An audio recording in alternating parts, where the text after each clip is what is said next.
Hello, I'm Tommy Moore, founder of the Bartitsu Lab, and today we're going to be looking at the use of the baton or truncheon. Now again, these are familiar all the way around the world. A lot of people have them as a basic self-defense weapon under their bed, in the footwell of their car, in places of expediency to pull out and use. And they're great because I can choose how lethal this is. I can hit you around the head and cause you to be unconscious or die, but I can also hit you in the kneecaps, in the elbows, in collarbone, non-lethal places and subdue you. So I can dictate the level of force, and that's why they're so popular with police forces around the world. I'm going to show you some of the ways in we use it with the Bartitsu Lab.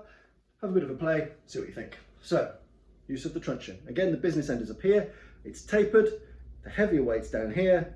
Typically in this style, we've got a grip like so.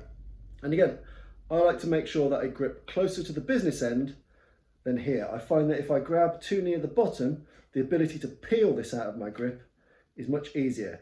If I'm a little bit higher, I've got a better pommel to strike with, and it's harder to get this out of my grip. And if it starts to come out of my grip, I've got a couple more seconds to grab an end, whereas if I'm already here, if I slip off, I slip off. So I typically grab a little bit closer, like so. I also, just what you might see, use a saber grip sometimes. So sometimes, to give myself a bit more maneuverability, I put my thumb along the edge, which means I can be a bit more varied with how I use my strikes. When I've got it in this hammer grip, some angles are a little bit clumsier than others. So I like this, matter of preference. So, some things to bear in mind are the stances. So, stance one, your lead hand, typically your weaker hand and your weaker leg being forward, is extended. Your rear hand is held high, like so. So the guard being somewhat equivalent to your nose.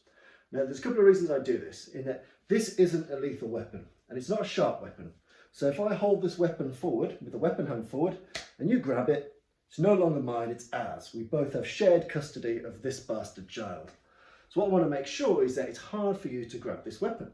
That's why this hand's here, so I can ward off your grips, your grasps, any other things you put into play. I want to use this to move the mess. So if you've got a hand here, I want to move that hand and cosh you with this. If you've got a chair leg, if you've got another weapon, I want to move that weapon and hit you with this. This is essentially my hand to clear obstacles. This is my hand to cause serious damage. The reason I have it high is that this weapon, because it's a short impact weapon, can only generate force when it's got some power to it, when I really whip it with my shoulder, with my hips. If I hold the weapon down low, its ability to hit you hard is much less. I need to rise it to hit you, so I might as well have it in a position which is higher already. So if any of you look at sword arts or longsword, if I'm already in a vom-tag position, if I'm already up high, I can cause serious damage crushing down low. And again, because I'm not a bladed weapon, I may as well make sure I have that ability. If I have it here, I have to lift it up before I hit you, which takes time, takes energy, can be stopped, can be blocked, can be crushed. So I want to make sure I'm here. So this is what I call a reverse high guard. So it's a reverse guard because my leg is back and my hand is back. The guard is high. I can use the pommel if you get too close, but I've got enough ability to strike down.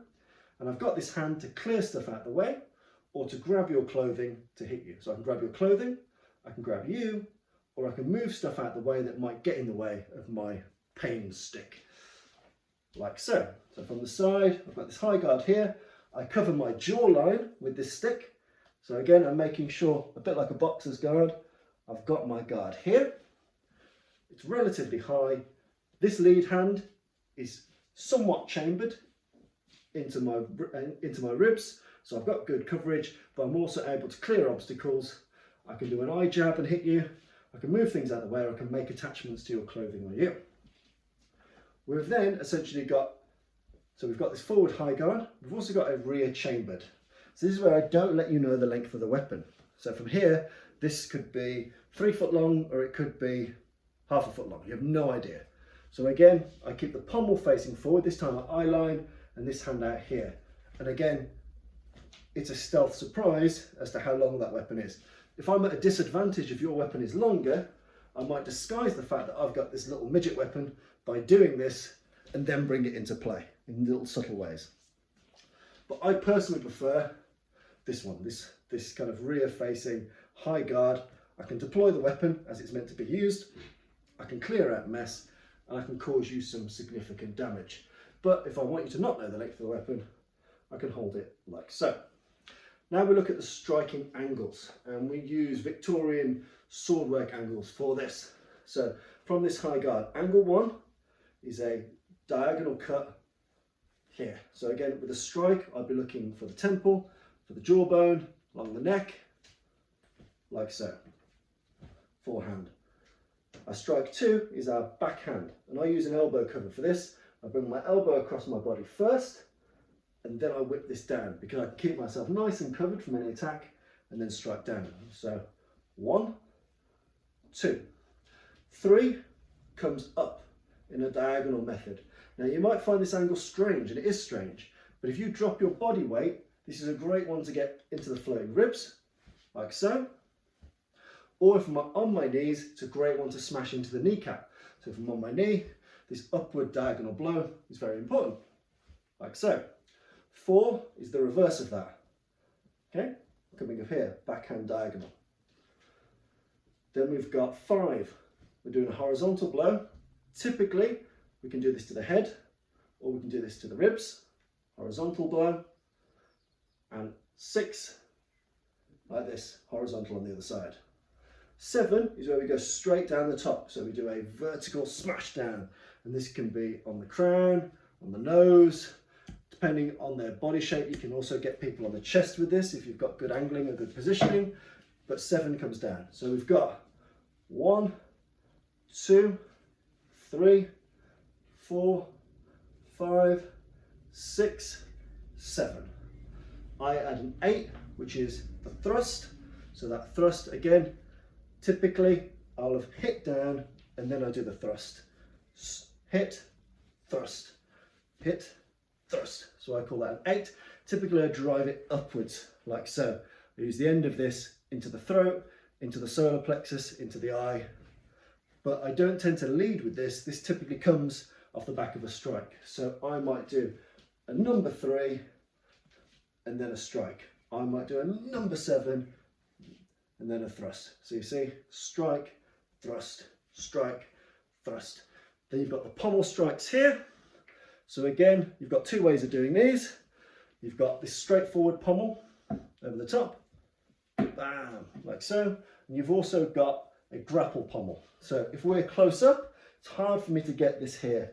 So I turn it and I hit sideways. So if we're in a grapple position, I hit you this way around, behind the ear or in the jaw. Bang, bang, bang. So it might be we get too close to grab, too close for me to strike you. I hit you with the pommel this way first. 1, 2, step back, 7, step back in, 8 with the thrust. So we get to grapple, 1, 2 to loosen your grip by hitting you in the throat. I step back and I hit you with that 7 straight down the top. And then to make sure you change your mind about attacking me, I launch straight back in with that 8, that thrust into the throat. You also get guided techniques from this. So if we end up in a grapple and it's out there on a bit of a limb, I might run my forearm against this as I drive this in as a strike. So for short, sharp thrusts, I might want to support it by putting my hand, so I can use my hand like so, or using my forearm to help assist this as it drives through. Boom. So it might be as if we get really close, I might grab your lapel here, and then I'll start to drive this through, or I'll run the truncheon against my forearm so I can get those shots in. But to recap, we typically keep the weapon hand behind, high enough that it can cause percussive damage. The front hand acts as a barrier to move things out of the way, to clear those things, or to quickly strike. We've got our angle system, 1, 2, 3, 4, 5, 6, 7. We've got thrusts, we've got straightforward pommel strikes at distance, we've got closer pommel strikes here, and if you want to do thrusts up close, we typically brace that against the forearm. And if you're thinking of targets, if you've got a hard weapon, and typically you want to aim for hard surfaces. So you want to aim along the jawbone, collarbone, elbows, kneecaps, wrists, against the nose. All of these places are really good to use short impact weapons. And making sure when you practice to get good at being able to blend a strike into a thrust or a thrust into a strike. Those are essentially your 2 variables. I might go strike, strike, thrust, or thrust, strike, strike. Again, try and be varied with it. It's a short weapon, so try and make sure that when you are using it, it's with force, it's with power, and it's somewhere important.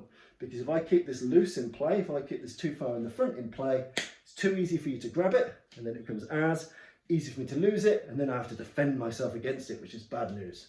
So if I'm using it, make sure you treat it with the seriousness it deserves. When this comes out at the opponent, it's venomous, it's powerful, it's fast. Don't keep this too loose in the kind of no man's land, the middle field of play. This is here, nice and high, but when it comes at you, you want to move. So that's the use of the false French truncheon. Hope you find that useful. Thank you very much.